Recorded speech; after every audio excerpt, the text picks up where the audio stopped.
Una joven marcada por el miedo cocina en silencio, esperando que alguien venga a reclamarla como si fuera un objeto. El reverendo Booker Lane, fanático y cruel, la compró a su propio padre como si fuera ganado. Pero Nathan Briggs, un ranchero viudo de pocas palabras, tomó una decisión que cambiaría ambos destinos para siempre. Y escuchen bien lo que ocurrió después, porque la justicia, esta vez, no pidió permiso para llegar. Nathan Briggs había dejado de esperar cambios hacía mucho tiempo. Cada día en su rancho era una réplica del anterior.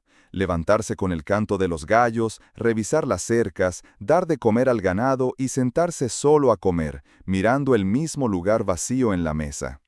Desde que su esposa, Marta, se había ido con la fiebre amarilla una primavera especialmente cruel, Nathan no había vuelto a compartir palabra más allá de los tratos necesarios en el pueblo. Hablaba con sus caballos más que con la gente. Y el silencio no le pesaba.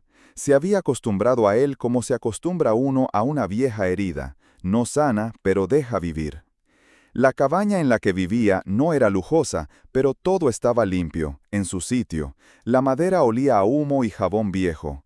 Las botas se alineaban junto a la puerta. No había flores, ni cuadros, ni risas, solo la rutina.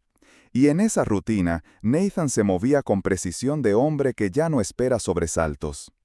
Por eso fue extraño cuando, al bajar una mañana al pueblo a vender unos sacos de avena, el viejo Sam Harper le habló de una joven que andaba buscando trabajo.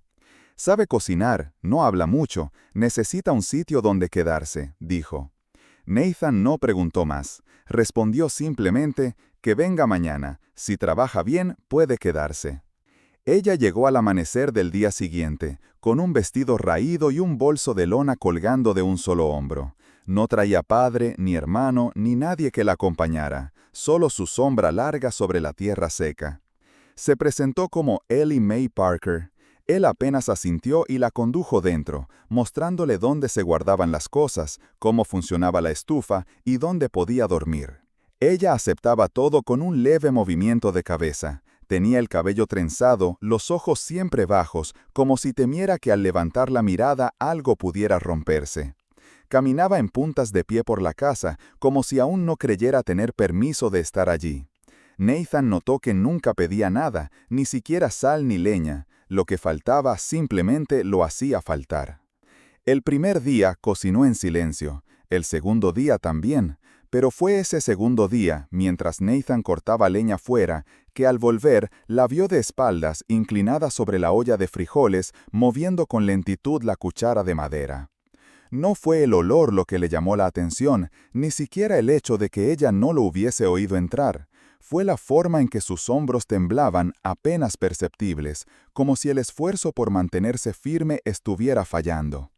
Nathan se quedó en el umbral sin hacer ruido. La vio llevarse el dorso de la mano al rostro, despacio, como quien no quiere que nadie lo note. Luego bajó la cabeza, respiró hondo y siguió revolviendo la olla. No fue un llanto con sollozos ni un desahogo con gritos, fue una pena derramada, sin ruido, como lluvia cayendo sobre tierra reseca, silenciosa, invisible, pero inevitable. Y eso fue lo que lo golpeó con más fuerza de la que habría esperado. No el llanto mismo, sino el esfuerzo casi desesperado de ella por esconderlo. Nathan dio un paso atrás sin decir palabra, volvió a salir y dejó que el humo se llevara de la cocina. Se apoyó contra el poste del porche y se quedó allí un rato largo, sin moverse. En el horizonte el sol ya bajaba, tiñendo el cielo de tonos que solo un hombre en silencio sabía ver. Él no sabía aún por qué esa imagen se le clavó tan hondo en el pecho, pero supo que desde ese momento ya no estaba solo, no del todo. Esa noche, Nathan notó que Ellie apenas había tocado su comida. Tampoco alzó la vista. Sus dedos temblaban ligeramente al sostener la cuchara, y aunque intentaba aparentar normalidad, el silencio que compartían era diferente. Ya no era el silencio cómodo de las primeras semanas. Era uno denso, lleno de algo no dicho. Nathan nunca había sido hombre de grandes discursos. Lo que sentía, lo guardaba. Lo que pensaba, lo resolvía solo. Pero esa noche no pudo callar. Había algo en la forma en que ella evitaba su mirada que lo hacía sentir una mezcla de rabia, impotencia y preocupación que no supo nombrar. Dejó el plato a un lado, sin probar bocado, y con voz baja, sin rodeos, preguntó, ¿Él te hizo eso? Ella no respondió. Por un instante pareció no haber oído, pero luego, sin mirarlo, estiró despacio el brazo y levantó apenas la manga de su blusa. No dijo una palabra. No hizo un gesto dramático, solo mostró lo que había debajo, la piel marcada, en tonos oscuros, como si el recuerdo de lo vivido aún se aferrara a su cuerpo con fuerza. Nathan sintió cómo se le endurecía la mandíbula. Por dentro algo se agitaba con violencia, no por lo que veía, aunque bastaba para hervir la sangre, sino por el hecho de que ella lo mostrara así, sin lágrimas, sin rabia, como quien ya ha aceptado que la vida puede doler y no espera otra cosa. Quiso decir algo, quiso golpear la mesa, salir a buscar al responsable, exigir cuentas, pero no lo hizo, no era el momento. Ellie no necesitaba ruido, necesitaba suelo firme. Con voz serena le dijo entonces, «Si quieres quedarte aquí, no necesitas cocinar, ni limpiar, ni nada, puedes simplemente estar». Ella bajó la manga y asintió apenas. Después recogió los platos como si nada hubiera pasado, y al día siguiente, como si aquella conversación no hubiera existido, volvió a preparar el desayuno antes del amanecer. Nathan no insistió, no volvió a preguntar, pero empezó a observar con más atención. Las cicatrices no siempre se veían, pero estaban. En la forma en que ella se sobresaltaba con los ruidos fuertes, en cómo se quedaba quieta cuando un hombre levantaba la voz, en cómo se apresuraba a disculparse por cosas mínimas, como si temiera castigo. Con el paso de los días, las piezas comenzaron a encajar. Los comentarios sueltos que escuchó en la tienda del pueblo, el nombre que algunos murmuraban con incomodidad, Reverend Booker Lane, un hombre con reputación de piadoso que citaba las escrituras a conveniencia y vestía de negro incluso bajo el sol del mediodía. No tenía esposa conocida, pero todos sabían que una joven vivía en su casa desde hacía un año. Y todos callaban. Nathan preguntó lo justo. Un comerciante de cereales, más borracho que discreto, soltó la verdad con pocas palabras. El viejo Booker la pidió, y el padre la entregó. Dicen que por unas bolsas de grano y una mula tuerta. ¿Qué podía hacer la muchacha? Nathan sintió el corazón apretarse en el pecho. En 1883, en un condado que se decía cristiano y civilizado, que algo así pudiera pasar sin que nadie interviniera, le revolvía las entrañas. Y sin embargo, lo entendía, porque todos preferían mirar hacia otro lado. Nadie quería enfrentarse al predicador ni hacerse enemigos. Lo más fácil era fingir que no se sabía nada, que la muchacha había aceptado su suerte, que esas cosas pasan. Pero no deberían pasar. Y si él no había podido salvar a su propia esposa del destino que les impuso la fiebre, al menos ahora, tal vez, podía hacer algo distinto. Esa noche, mientras Ellie lavaba los platos, Nathan salió al porche y se quedó mirando las estrellas. Pensó en lo que le habían dicho. Pensó en esa niña convertida a la fuerza en sirvienta de un hombre que se escudaba en sermones. Pensó en su propia cobardía, en la de todos. Y pensó que tal vez ya era hora de dejar de guardar silencio. Nathan Briggs siempre había sido un hombre paciente. Había soportado la sequía, la pérdida, la soledad. Había visto morir reses y amigos sin derramar una lágrima. Pero nada lo preparó para el tipo de rabia silenciosa que empezó a habitarlo desde que Ellie entró en su vida. Durante semanas fue como convivir con un fantasma que intentaba parecer real. Ellie cocinaba, limpiaba, hacía lo que se le pedía, pero no vivía.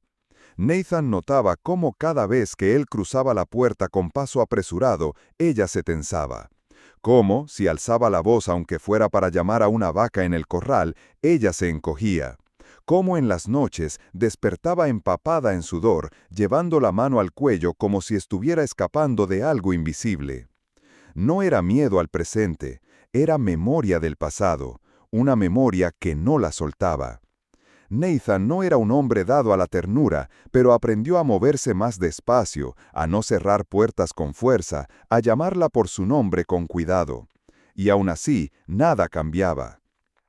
Hasta que una tarde, en el granero, mientras recogían sacos de avena, Ellie se desmayó sin aviso. Cayó al suelo como una hoja sin raíz. Nathan corrió a sujetarla, el corazón en la garganta, y la llevó en brazos a la casa donde la acostó con suavidad. El médico llegó horas después, un hombre mayor que conocía bien las señales del desgaste humano. Tras revisarla con discreción, fue directo. Esta niña no se alimenta bien desde hace tiempo. El estómago no está del todo bien y el cuerpo apenas aguanta. No es enfermedad, es abandono. Nathan bajó la cabeza, no hacia el médico, sino hacia sí mismo. Abandono. No solo físico, abandono de todos los que la rodeaban, del mundo entero. Después de que el médico se fue, Nathan se quedó sentado largo rato junto a la cama. Ellie dormía con el ceño fruncido, los labios resecos, los dedos crispados. No soñaba, revivía. Y entonces, sin necesidad de pensarlo más, supo lo que debía hacer. Antes del amanecer, sin decir palabra, ensilló a su caballo. Colocó en su chaqueta la factura del médico y un papel donde él mismo había trazado, con mano firme, los moretones que aún cubrían la piel de Ellie. No buscaba justicia del condado, buscaba una advertencia que solo pudiera decirse de hombre a hombre. Cabalgó 16 millas hasta la finca de Booker Lane. Era un terreno apartado, con una casa de 2 plantas alzada entre robles viejos y ventanas cerradas. Cuando golpeó la puerta, el sonido rompió la quietud del lugar como un trueno. Booker abrió con aire molesto, como si su tiempo valiera más que el de otros. Llevaba aún la sotana oscura, el rostro surcado por arrugas que no hablaban de sabiduría, sino de rigidez. Apenas vio a Nathan, frunció los labios con desdén. Nathan no lo saludó, no hizo preguntas, solo sacó los papeles y los extendió. Esto es del médico que atendió a Ellie. Y esto, dijo señalando los dibujos, es lo que quedó en su piel después de vivir contigo. Booker no los miró, solo bufó y dijo con voz áspera: «Esa muchacha me pertenece. Fue entregada como se entregan las mujeres que nadie quiere. No tienes derecho a interferir, Briggs. Y si lo haces, serás tú el que rindas cuentas. Eres un pecador, y ella fue dada para redención». Nathan lo miró largo rato, en completo silencio. No dijo ni una palabra más. Solo escupió con desprecio en el polvo del porche, giró sobre sus talones y montó de nuevo al caballo. No hubo amenazas, no las necesitaba, porque había algo en sus ojos, en la manera contenida de su rabia, que decía más que 1000 gritos. Y desde aquel día, nadie volvió a ver a Reverend Booker Lane en el pueblo. Algunos dijeron que se marchó al sur, otros que enfermó y se recluyó. Nadie lo buscó, nadie lo extrañó. Nathan regresó al rancho al amanecer. El cielo estaba clareando y la brisa era más suave que de costumbre. Entró a la casa sin hacer ruido, se sentó junto a la cama de Ellie y la vio respirar tranquila por primera vez. Y por dentro supo que había hecho lo que debía. Porque aunque el mundo siguiera igual de sordo, él había decidido no callar más. Durante un tiempo que parecía no tener calendario, Ellie vivió con el corazón encogido, como si el peligro aún estuviera al otro lado de la puerta. Aunque nadie la perseguía, aunque el rancho era un refugio en silencio, su cuerpo y su mente seguían en estado de alerta. Dormía sin quitarse del todo la ropa, como si en cualquier momento tuviera que salir corriendo. Dejaba la lámpara encendida junto a la cama. Y se sobresaltaba incluso con el crujir de la madera cuando el viento soplaba fuerte. Nathan notó cada uno de esos gestos. No los comentó, no los juzgó, no intentó borrarlos con palabras. Aprendió a caminar más lento cuando pasaba cerca de ella, a anunciar su presencia con un leve golpe en el marco de la puerta antes de entrar, a respetar su silencio sin convertirlo en ausencia. Ellie, en esos días, era como una semilla enterrada demasiado hondo. Estaba viva, sí, pero aún no sabía si brotar era seguro. Sin embargo, los días pasaron, y nadie vino a buscarla. ni un jinete en el camino, ni una carta, ni una voz conocida. El mundo al que le temía no la reclamaba. Y poco a poco, ese hecho, tan simple como poderoso, empezó a hacer efecto. Nathan no la presionó, no le pidió que hablara, ni que olvidara, ni que agradeciera. A veces compartían el desayuno, los dos sentados frente al ventanal mirando el campo todavía cubierto de rocío. Otras veces salían juntos al bosque cercano para juntar leña, caminando uno al lado del otro sin necesidad de llenar los huecos con palabras. Era un silencio distinto. Ya no era el vacío que pesa, era uno que acompaña, como una manta sobre los hombros, como un vaso de agua servido sin decir nada. Con el tiempo, Ellie empezó a moverse con más naturalidad por la casa. Empezó a abrir las ventanas por la mañana, a preparar pan sin que nadie se lo pidiera, a sentarse en el porche con las manos sobre las rodillas, dejando que el sol le tocara la cara. No hablaba mucho, pero ya no bajaba tanto la cabeza. Miraba a Nathan de frente, y a veces, solo a veces, se atrevía a sonreír levemente cuando él hacía un comentario sin importancia. Una tarde, cuando el sol caía pesado sobre el campo y Nathan reparaba una cerca que el ganado había derribado, Ellie lo observó desde la sombra del granero. Lo vio levantar una estaca, secarse la frente con el antebrazo y volver al trabajo sin pausa. Sin saber muy bien por qué, fue a buscar una jarra de agua fresca, la envolvió en un paño húmedo y caminó hasta él. Nathan levantó la vista al notar sus pasos y sin sorpresa ni prisa aceptó el gesto. Ella se quedó un momento en silencio, lo observó mientras bebía y luego, casi sin pensarlo, preguntó en voz baja: ¿Te duele cuando la recuerdas? Era la primera vez que mencionaba a su esposa. Nathan bajó lentamente la jarra, se quitó el sombrero y miró hacia el horizonte, donde el cielo empezaba a dorarse. Ya no, respondió con serenidad, pero dolió muchos años, hasta que entendí que el dolor también es una forma de amor.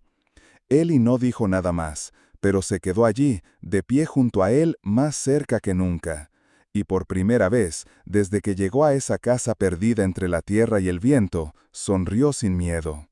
Fue apenas un gesto pequeño, contenido, casi temeroso de existir, pero era real, como un brote nuevo que asoma entre las grietas de una piedra, porque incluso en el lugar más seco, cuando se riega con paciencia, las flores terminan por crecer. 6 meses después, el rancho no era el mismo. No porque hubiera cambiado el paisaje. La tierra seguía seca, el viento seguía soplando desde el este y las cercas seguían cediendo cada tanto, sino porque algo invisible había florecido en su interior. Ellie ya no lloraba al cocinar, no miraba por encima del hombro cuando alguien entraba a la habitación, no se encogía ante el ruido de una puerta. Empezó, de a poco, a cantar. Lo hacía mal, desafinaba, olvidaba versos, cambiaba palabras, pero lo hacía con una dulzura que llenaba la casa de algo que no había estado allí en años: vida. Plantó flores junto al porche, rodeando las escaleras de madera con pequeños brotes de color que insistían en crecer, aunque el terreno no lo hiciera fácil. Aprendió a preparar mermeladas, a reírse de sus propios errores, a sentarse en el suelo con los pies descalzos. Por las tardes se le veía recogiendo retazos de tela, diseñando cosas que aún no sabía coser. Nathan, que observaba sin apuro, le construyó un pequeño taller junto al granero. Una habitación sencilla, de madera clara, con una ventana que daba al sur. Le puso una mesa, una silla y un estante. No lo habló con ella, simplemente lo hizo, porque entendía, como solo entienden los que han vivido la pérdida, que a veces el mayor regalo es el espacio para comenzar de nuevo. Una mañana de primavera, mientras él reparaba unas tejas rotas en el techo, Ellie salió con paso decidido, aunque tímido. Llevaba en las manos un papel doblado varias veces, amarillento, manchado de tinta. Nathan bajó la mirada desde lo alto y la vio allí, de pie, esperando sin apurarlo. Cuando finalmente descendió, ella le tendió el papel sin decir palabra. Él lo desplegó con cuidado. En el centro, escrito con letra temblorosa pero clara, estaba su nombre: Ellie Mae Parker. «Estoy aprendiendo», murmuró ella, casi en un susurro. «Quiero poder leer mis propias palabras y entender las tuyas». Nathan sostuvo el papel como si fuera algo frágil y valioso. Luego la miró largo rato, no con sorpresa ni con ternura superficial, sino con esa mirada que solo se tiene cuando uno presencia algo verdadero, algo que no se puede forzar ni fingir. «Este rancho es tuyo si quieres quedarte», dijo entonces, con voz baja, firme. «Pero si quieres irte, te llevo hasta donde quieras». Ellie no respondió de inmediato. El silencio se hizo largo, pero no incómodo, solo lleno, como si el tiempo necesitara espacio para asentarse. Después caminó hacia él, despacio, cruzando los pocos metros que los separaban. Le tomó la mano con suavidad, la sostuvo entre sus suyas. Luego, sin palabras, apoyó la cabeza en su pecho. Y así se quedaron, sin necesidad de decir lo que ya estaba claro. Nathan entendió entonces algo que no había comprendido del todo aquella noche en la que cabalgó hasta la casa de Booker Lane con el corazón en llamas y los puños cerrados. No lo hizo solo por ella, lo hizo también por sí mismo, por la parte de él que aún creía en la dignidad, en la justicia, en el amor que nace sin pedir permiso. Porque a veces una vida nueva no llega con trompetas ni promesas, llega con pasos suaves, con un canto imperfecto, con flores que brotan tercas en tierra difícil. Y a veces, solo a veces, empieza en el instante más inesperado, cuando alguien llora en silencio y otro tiene el valor de quedarse.